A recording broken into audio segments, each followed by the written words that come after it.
네, 오늘은 우리 부르심교회 10년의 사역을 마무리하고 또 새로운 10년, 새로운 10년이 될지 20년이 될지 30년이 될지 알 수 없습니다만 어쨌든 지금까지 10년을 왔고요. 또 이제 새롭게 시작하는 그런 기념 주일입니다. 10년을 이렇게 지나왔는데요. 10년을 지나왔지만 앞으로 이제 며칠을 더 할 수 있을지 또는 앞으로 몇 년을 더 갈지 알 수 없죠. 왜냐하면 내일은 하나님의 것이기 때문이에요.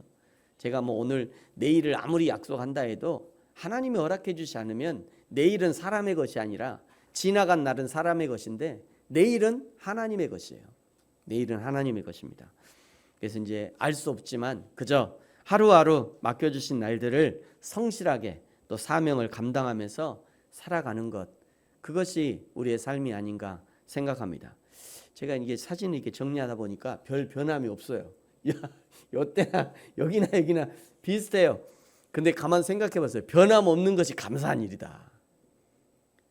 여러분 변함없이 뭔가 한 가지 10년 해보셨어요? 저는 해봤어요. 변함없이 10년 해보셨냐고요. 사람은요 변함없이 10년을 하려고 그러면 뭔가 변하지 않으면 그거 못 견뎌 하잖아요. 근데 가만 생각해보니까 변함없이 10년을 그냥 이렇게 꾸준하게 감사한 일이다 생각이 들었습니다.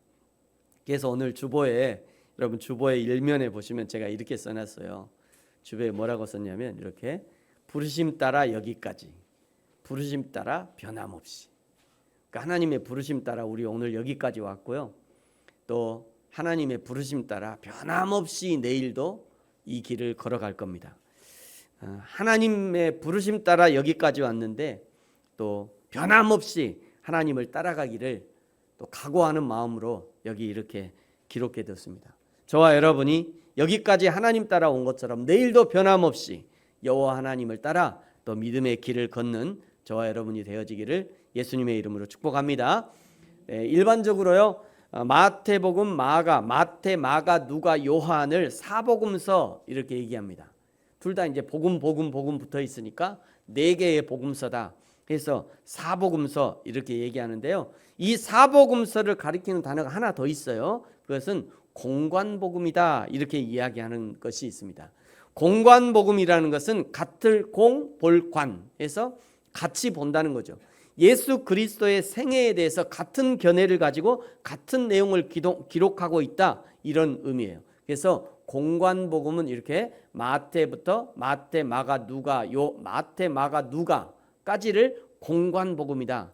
이거는 예수님에 대해서 같은 시각을 가지고 예수님을 봤다 이런 의미죠. 그러나 요한복음은 마태, 마가, 누가와는 확연하게 구분되는 것이 있어요.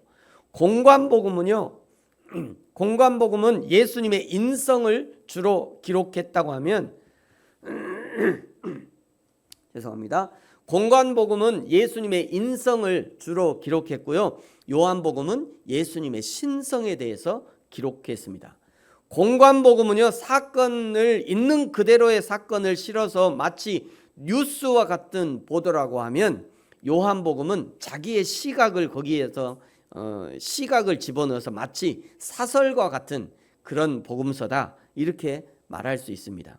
공관복음 중에요 마태복음은 유대인들을 대상으로 기록했기 때문에 유대 사람들이 익숙한 그 예수님의 족보를 쭉 기록하면서 이 예수님이 다윗의 자손으로 왕으로 오신 분이다.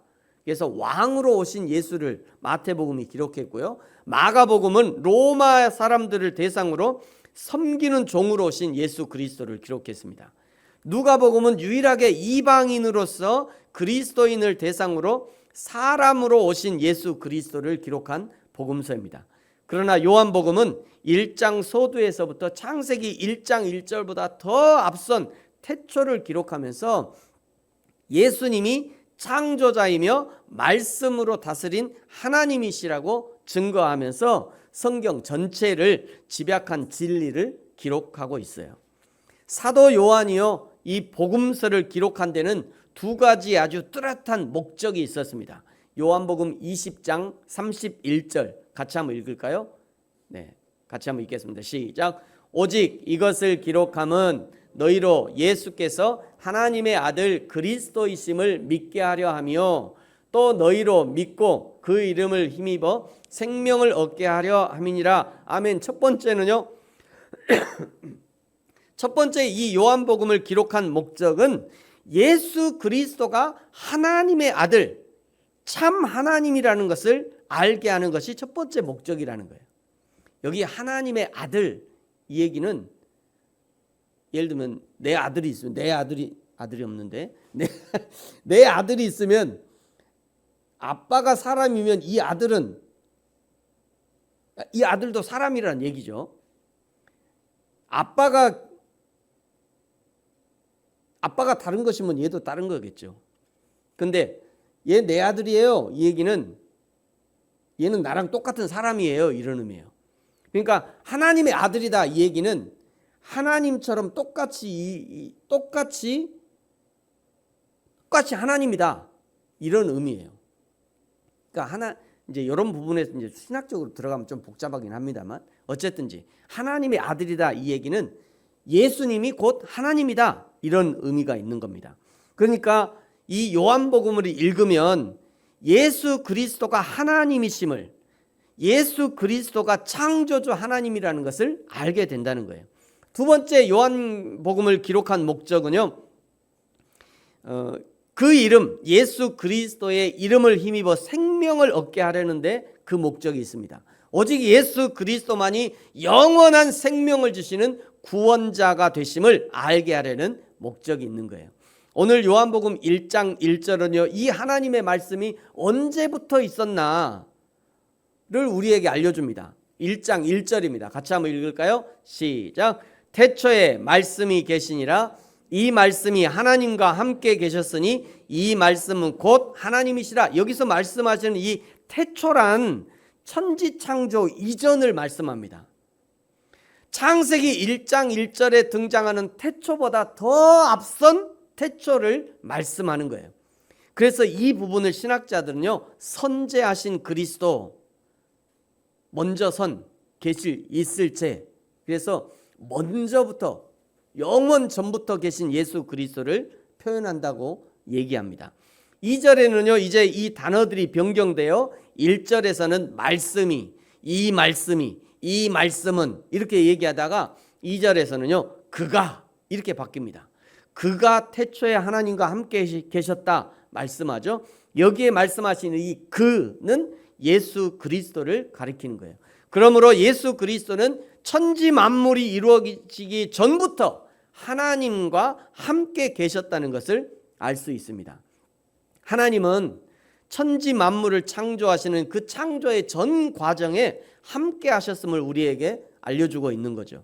이 사실을 3절은 아주 명확하게 적시하고 있는데요. 3절에 보니까 만물이 그로 말미암아 지은 바 되었으니 지은 것이 하나도 그가 없이는 된 것이 없다. 예수님은요 성부 하나님의 피조물이 아닙니다. 예수님은 성부 하나님, 성령 하나님과 하나이셔요. 어떤 분은 하나님 교회 그 이단들은 뭐라고 하냐면요, 성부가 있으니까 성모도 있지 않겠냐. 그러니까 성부가 하나님이 예수님을 낳은 것처럼 우리 인간도 다 낳지 않냐. 완전히 그 이단이에요. 그 하나님을 몰라도 너무 모르는 거예요. 하나님은요 우리 인간의 법칙을 따르지 않아요. 우리 인간의 법칙으로 하나님을 이해할 수 없어요. 인간의 법칙과 하나님의 법칙은 완전히 달라요. 그러니까 우리가 교회에서 하나님이 예수님을 낳았다 이렇게 얘기하니까 엄마가 나 낳은 것처럼 그렇게 예수님도 하나님 낳으셨구나 이렇게 이해하는 게 아니에요. 그렇게 하는 거는 틀린 거예요. 성부와 성자와 성령은요 영원히 하나이셨어요. 삼위일체 교리가 인간의 이성으로 인간의 표현 방식으로 이해하고 표현하기 어렵지만 성부와 성자 성령은 한 하나님이시다. 제가 이 부분을 준비하다가 어떤 목사님 제가 오늘 주일에 설교에 이런 식으로 표현하려고 그러는데 이게 맞습니까? 이렇게 물어봤어요. 그랬더니 그때는 제가 성부, 성자, 성령은 한 분 하나님이시다 이렇게 이제 원고에 써놨거든요. 근데 아무래도 이상해. 그래서 이제 그 부분을 이제 쭉 복사해가지고 목사님 제가 이렇게 표현하려고 하는데 이거 맞습니까? 이랬더니 여기서 한 분 하나님이시다 이러면 위험할 수 있다. 아 그럼 어떻게 해요? 그랬더니 한 분이 아니라 그냥 하나이다 이렇게 표현해야 된다. 이렇게 신학은 복잡해요. 신학을 하는 거는요 굉장히 복잡한 일이에요. 근데 그 복잡한 거를 즐기는 사람들 있죠. 수학자들 뭐 이런 거, 수학자들은 그 복잡한 걸 즐기잖아요. 이 사람들은 아주 다분히 신학자가 될 확률이 있는 것 같아요. 그 신학자 중에 뛰어난 수학자들, 과학자들이 많습니다. 그래서 어제든지 성부, 성자, 성령은 하나이다 이렇게 표현한다고 그래요. 영원 전부터 성부와 성자와 성령은 한 하나님이셨어요. 예수님의 십자가 사건은요 삼위 하나님의 인간 구원 사역에 아주 정점을 이룹니다. 예수님이 십자가 사역으로 인간 구원을 이루셨고 예수님이 부활 승천하신 후 성령 하나님이 인간과 동행하기 위해 오셨어요. 성자 예수님은 알파와 오메가이시고 처음과 나중이시고 시작과 끝이 되시는 분입니다. 첫 창조에서부터 재창조에까지 모든 순간에 성부, 성자, 성령은 함께 하십니다. 오늘 3절에 보니까 만물이 그로 말미암아 창조되었다. 성부뿐만 아니라 성자 예수님 역시 창조의 주인이시다. 이런 의미입니다. 4절에는요. 그 창조의 세상 안에 하나님의 생명 즉 예수 그리스도를 보내셨지만 그러나 5절에 보니까 빛이 어두움을 깨닫지 못했대요. 못 알아본 거죠. 하나님이 빛으로 예수님을 보내셨지만 그 빛이 뭔지를 깨닫지 못했다는 거예요. 예수님이 누군지 깨닫지 못했다는 거예요. 그래서 6절에 하나님이 한 사람 요한을 보냅니다. 요한이 이 세상에 태어난 이유는 그가 증언하러 왔대요. 곧 빛에 대하여 증언하고 모든 사람이 자기로 말미암아 믿게 하려 함이다. 8절에 보니까 그는 이 빛이 아니요 이 빛에 대하여 증언하러 온 자다. 지난주에 세상에서 아무도 세례 요한을 알아보지 못했지만 그러나 예수님은 그 세례 요한을 알아보고 이 세례 요한이야말로 여자가 낳은 자 중에 가장 큰 자다 이렇게 얘기했잖아요. 세례 요한을 인정해 준 거죠. 그런데 세례 요한 역시 예수님을 알아봅니다. 세례 요한은요 예수님이 빛이고 나는 그 빛이신 예수님을 증언하는 자다 라고 말한 거죠. 세례 요한은 어떻게 예수님을 알아볼 수 있었을까요? 성령 하나님이 어느 날 그냥 팍 눈에 뜨게 하셔가지고 알아볼 수도 있지만 하나님은 그런 식으로 일하는 것을 좋아하지 않으셔요. 여러분 굉장히 중요합니다. 하나님은요 어느 날 팍 성령이 그냥 팍 성령이 불같은 성령이 팍 이렇게 내려가고 하나님은 막 팍 알아지고 그런 거 별로 안 좋아해. 우리 하나님은요 그런 거 별로 안 좋아해요. 그런 거 별로 안 좋아해. 그러면 세례 요한은 어떻게 이 예수님을 알아볼 수 있었을까? 누가복음에 보면요. 누가복음 1장 5절 이하에 보면 이 세례 요한의 출생 기사가 기록되어 있어요. 세례 요한의 아버지는요. 아비야 반열의 제사장이었어요. 보니까 아비야 반열의 제사장이었고 그 이름은 사가랴였다. 그의 아내는요. 이 사가랴의 아내는 아론의 자손이었고 이름이 엘리사벳이었다. 여러분 사실 이 굉장히 중요한 내용을 사실은 우리에게 알려주는 내용이에요. 세례 요한은요. 혈통적인 대제사장 가문의 자손이었습니다. 이스라엘 제사장 가문의 자녀는요. 앞으로 제사장을 이렇게 물려받아야 되기 때문에 지금 대한민국에서 이게 교회 물려받는 거하고는 차원이 다른 얘기예요. 차원이 다른 얘기. 이때 당시에는 이 제사장을 물려받아야 되기 때문에 대제사장의 자녀는요 12살 성인식을 하기 전에 모세오경을 암송했어요. 자, 우리 한 모세오경 암송해 볼까요? 시작. 창세기, 출애굽기, 레위기, 민수기, 신명 이거는 이제 제목만 아는 거고요. 이 세례를 받으려면요 그때 당시에 대제사장의 자녀들이 세례를 받을 때 12살 이전에 창세기부터 창세기, 출애굽기, 민수기, 신명기, 여호수아까지. 창세기부터 여호수아까지를 외웠어야 돼요. 외워서 시험에 통과해야 세례를 주는 거예요. 대제사장의 자녀들은. 뿐만 아니라 바울같이 이렇게 바리새인들은요, 구약을 전체를 암송했다고 그래요. 그러니까 이 대제사장의 자녀가 된다는 것은 쉬운 일이 아니에요. 암송만 하는 것이 아니라 그냥 글자만 달달 외운 것이 아니라 그 내용, 그 숨은 의도, 그것까지 다 파악하고 있어야 돼요. 12살 전에, 12살 전에. 여기 아직 12살 안 되신 분 없죠? 다 12살 넘었어요? 12살이 넘었는데도 우리는 창세기 제목만 알잖아요. 제목만. 이때 이 사람들과 우리는 차원이 다른 거예요. 신앙의 차원이. 이렇게 구약 성경과 선지서를 연구하는 과정에서 세례 요한이 자신의 사명을 발견하게 된 거예요.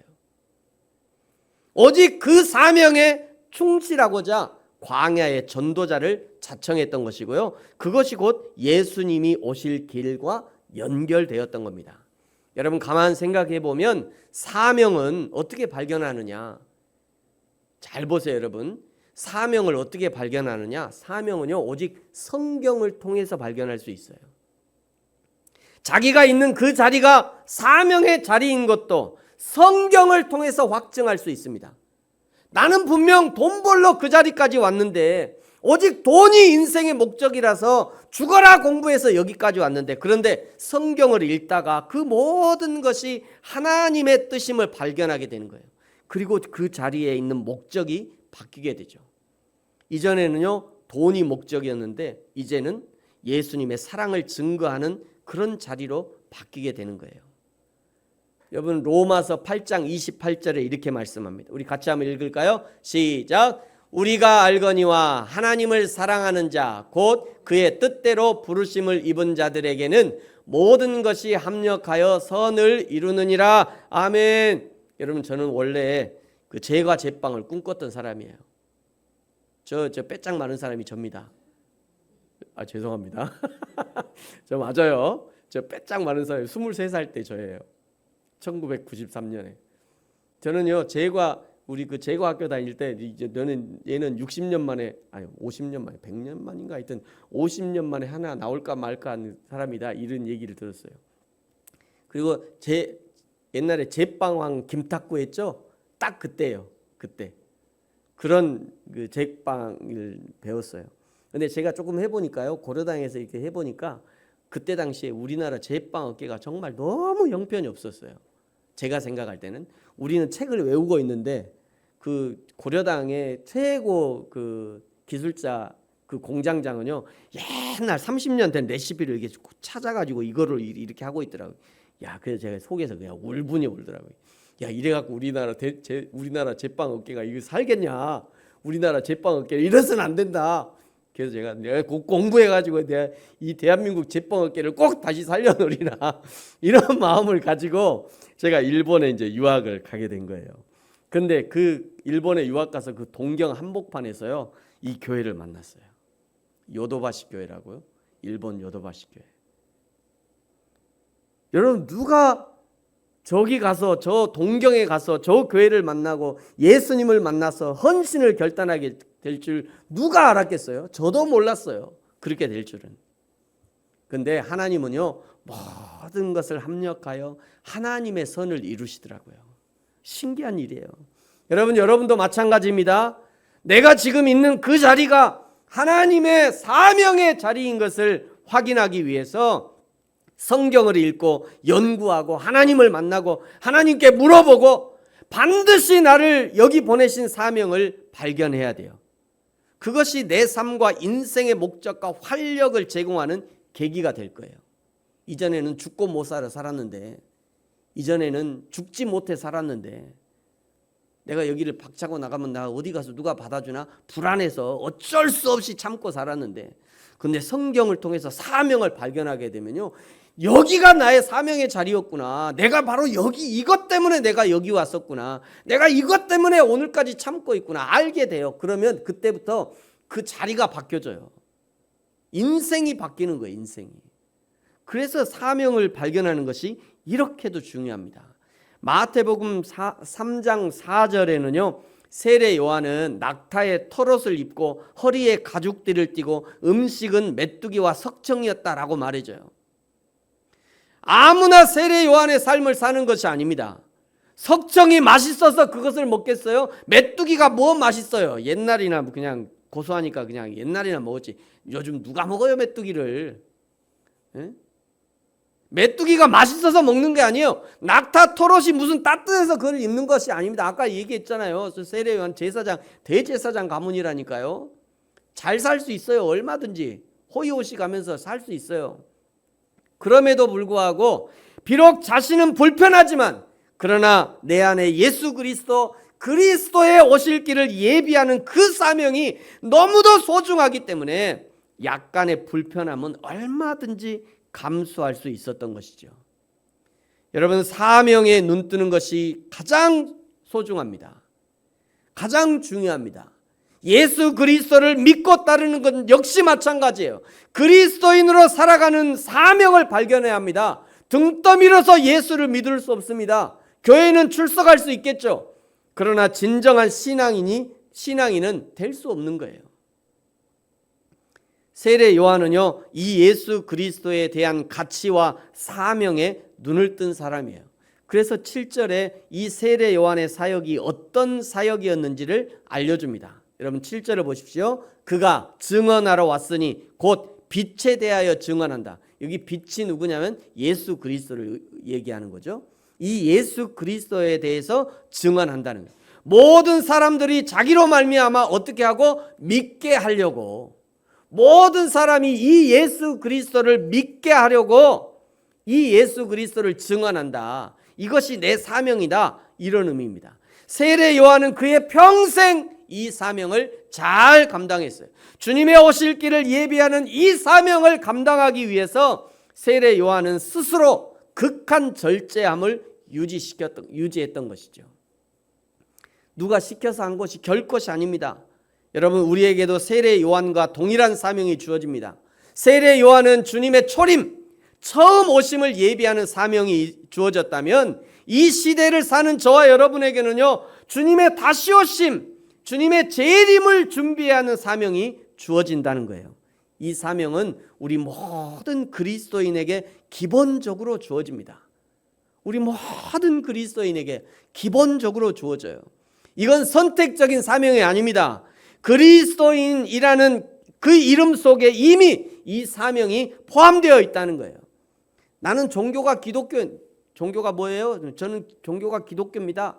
이렇게 얘기하고, 나 교회 다니는데요. 이렇게 얘기하고, 주일날 여러분이 성경책 딱 끼고 이제 교회 오면 옆에 사람들이 저 사람 교회 가나 보다 이렇게 하는 것까지 다 포함해서 이 말 속에는요, 나는 예수님을 따르는 사람입니다 라고 하는 말이 이미 포함되어 있다는 거예요. 이미 누구한테 나 예수님 따르는 사람이에요, 나 예수님처럼 사는 사람이에요, 그 얘기 안 해도 그냥 여러분이 교회를 향해서 가는 것만 보면 저 사람은 예수님 따르는 사람이다 이렇게 이해한다는 거예요. 그러므로 우리가 먹고 마시고 살아가는 모든 행위가 바로 이 사명과 연결되어지는 거예요. 그래서 그리스도인들이 바로 살아야 돼요. 그래서 그리스도인들이 바로 살지 못할 때 세상이 비난하는 거예요. 세상 사람들한테 물어보세요. 목사님한테 물어보지 말고 세상 사람들한테 물어보세요. 그리스도인이 어떻게 살아야 되는지 알아요? 그리스도인이면 정직하게 살아야지, 질서를 잘 지켜야지, 그리스도인이면 나쁜 말 하지 말아야지, 다 알아. 목사님보다 더 알아. 야 그리스도인이 그러면 안 되는 거 아니냐? 다 알아요. 자기는 예수 안 믿어도 다 알아. 그러니까 그렇게 살아야 되는 그리스도인들이 바로 살지 못할 때 너희들이 예수 믿는 것들이 예수 믿으면서 그렇게 하면 되겠냐고 이렇게 얘기하는 거예요. 저와 여러분은 예수님을 대신해서 이 땅을 살아가는 사람들이에요. 우리는 예수님이 어떤 분인지, 예수님이 어떻게 사랑하셨는지, 예수님이 어떻게 자신을 희생하며 사셨는지 세상에 보여줘야 하는 그 사명이 우리에게 있다는 겁니다.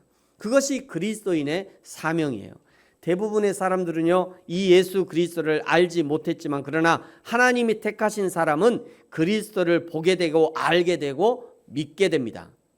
자, 12절, 13절 같이 두 구절입니다. 같이 한번 읽습니다. 시작. 영접하는 자, 곧 그 이름을 믿는 자들에게는 하나님의 자녀가 되는 권세를 주셨으니 이는 혈통으로나 육정으로나 사람의 뜻으로 나지 아니하고 오직 하나님께로부터 난 자들이니라. 아멘. 영접한다는 것은 그리스도를 내 마음에 모셔드린다는 거예요.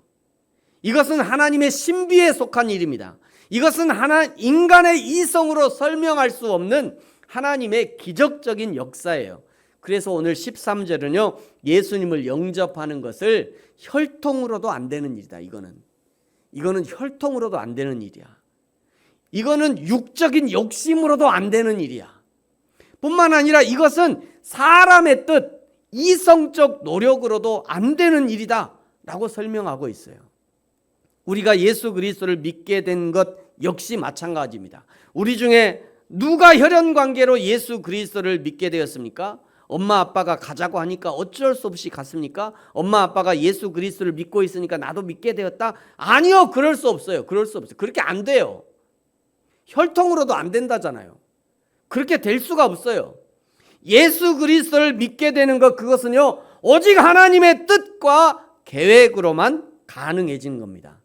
그래서 지난주에 말씀드렸잖아요. 세례 요한이 예수님이 낳은 자 중에, 세례 요한이 예수님이 낳은 자 중에 가장 큰 자이지만 그러나 그 세례 요한보다 더 큰 자가 있다. 누구냐면 천국에서 극히 작은 자라도 그보다 크대요. 그러니까 천국 간 사람, 예수님 믿어서 천국 간 사람은 이 세상의 세례 요한보다 더 크다는 거예요. 그걸 지금 인정해 주고 있는 거예요. 그만큼 예수 그리스도를 믿는 것이 중요한 일인 겁니다.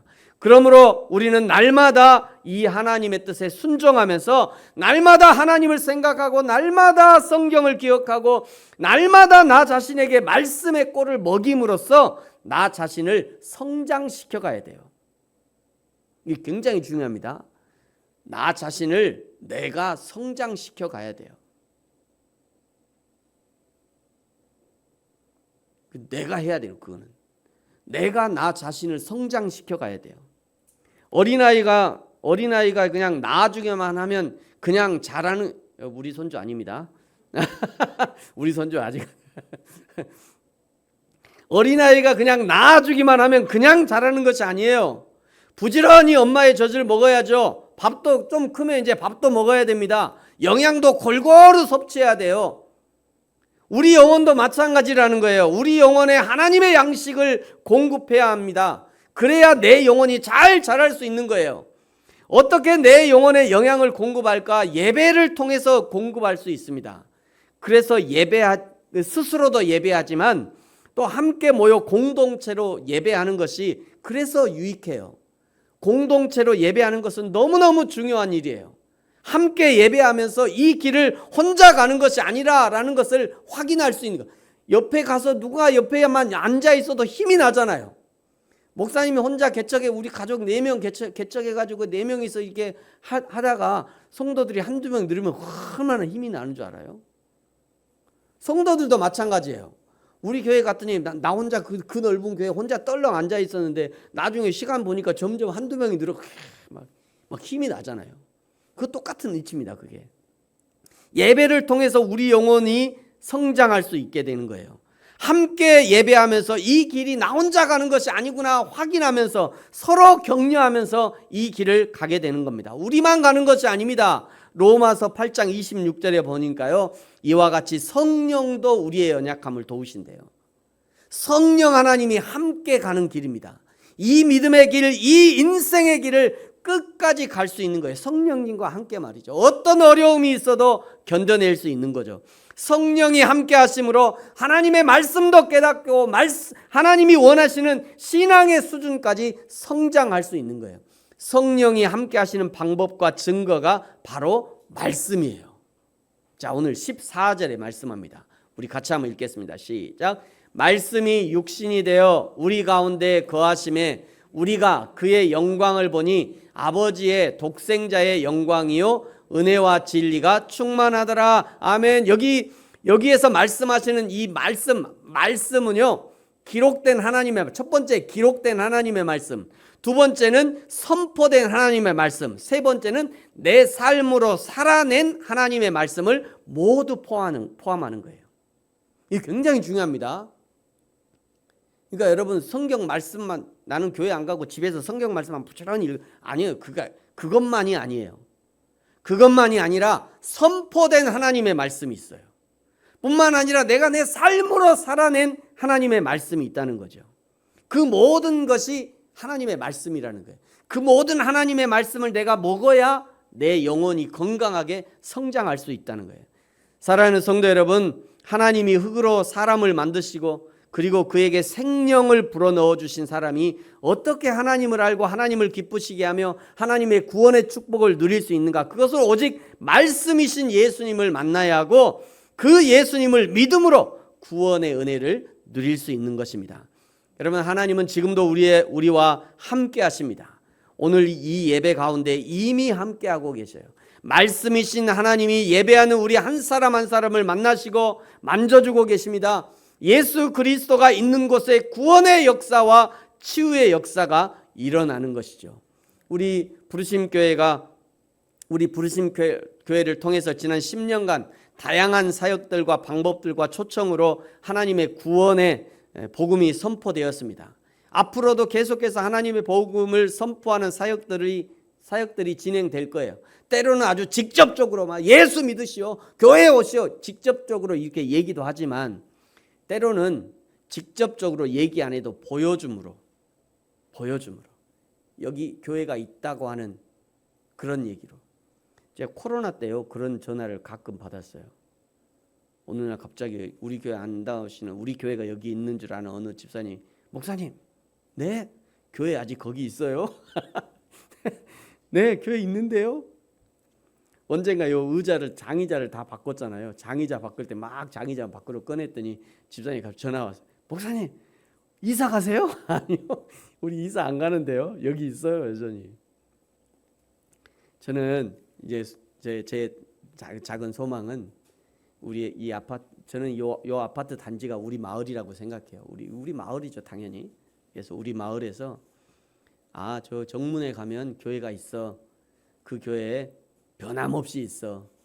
그 교회 괜찮은 교회야. 그 교회 목사님도 괜찮아. 그 교회 다니는 성도들도 괜찮은 성도들 같아. 이렇게 좀 소문이 나면 좋겠다. 그렇다고 해서 뭐 많이 오겠어요. 걱정하지 마세요. 미어 터질 만큼은 안 와요. 그래도 요 주민들이 생각할 때 거기 교회가 있지. 그것만 생각해도 마음이 든든해지고 왠지 여기 안정되고 왠지 이 교회가 이 마을을 지켜주는 것 같은 수호신과 같은 그런 역할을 해주고 그냥 교회가 있는 것으로 안정이 되고 이제 이번 내일부터 이제 새벽 예배 저 십자가의 불이 들어올 건데 십자가의 불이 켜져 있으면 왠지 그냥 푸근해지고 저는 그런 교회였으면 좋겠다. 우리 부르심 교회가 지난 10년간 그런 사역을 했다고 저는 생각합니다. 앞으로도 계속해서 그 하나님의 복음을 선포하는 그런 사역들이 계속 진행될 것입니다. 여러분, 기회가 있을 때마다 이 말씀이신 하나님을 만나고 또 듣고 복음의 은혜에 참여하고 그리하여 나의 몸과 마음과 영혼과 영혼육이 치유의 은혜, 구원의 은혜를 누리고 하나님께는 영광을 올려드리는 저와 여러분이 되어지기를 예수님의 이름으로 축복합니다. 기도하겠습니다.